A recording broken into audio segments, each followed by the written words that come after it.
Dans l'un des livres que nous avons édité, nous proposons un modèle où même le parti politique doivent adapter leur stratégie d'intervention ou d'encadrement de la jeunesse aux réalités congolaises.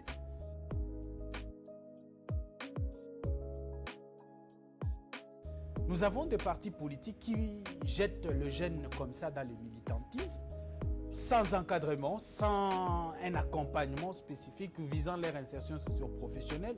Et c'est ces conséquences que nous avons aujourd'hui de voir ces jeunes qui pensent que faire la politique, c'est s'insulter.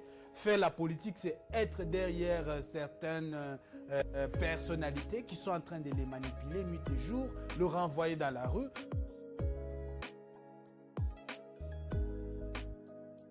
Nous avons besoin, bien sûr, d'un accompagnement qui soit à la fois politique, mais aussi social, pour que nous arrivions à réussir notre mission.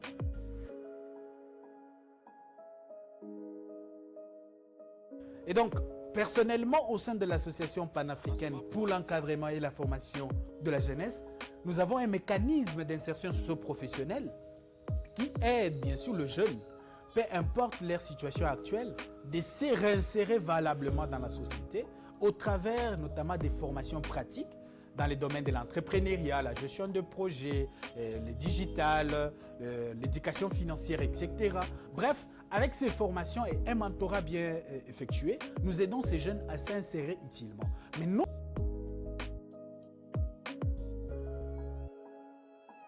Il n'y a pas longtemps, le chef de l'État avait soulevé la question de la baisse de l'enseignement dans les écoles. Et donc, nous avons entendu comment les enseignants se sont levés pour dire voilà, il nous a traités d'incompétents, etc. Mais nous voyons le résultat. Aujourd'hui, combien d'élèves de la 6e qui passent 6e vers le secondaire qui savent lire? Alors ça devient un grand défi. À l'université, nous voyons les universités où on a des professeurs qui pratiquement ils se limitent à enseigner.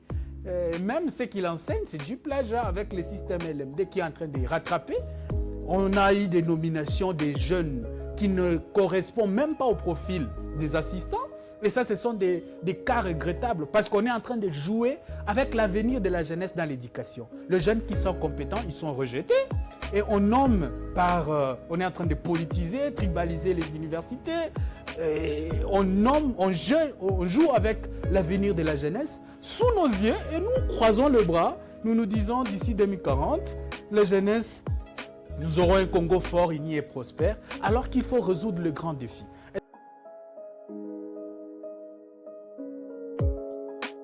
Donc le grand défi de la jeunesse, c'est plus la transformation, l'encadrement de qualité, mais cette transformation aussi doit prendre à la fois l'angle politique, l'angle social, mais aussi l'angle psycho-éducatif qui est aussi socio-économique, voulais-je dire, qui permet aussi aux jeunes de se réinsérer valablement dans la société.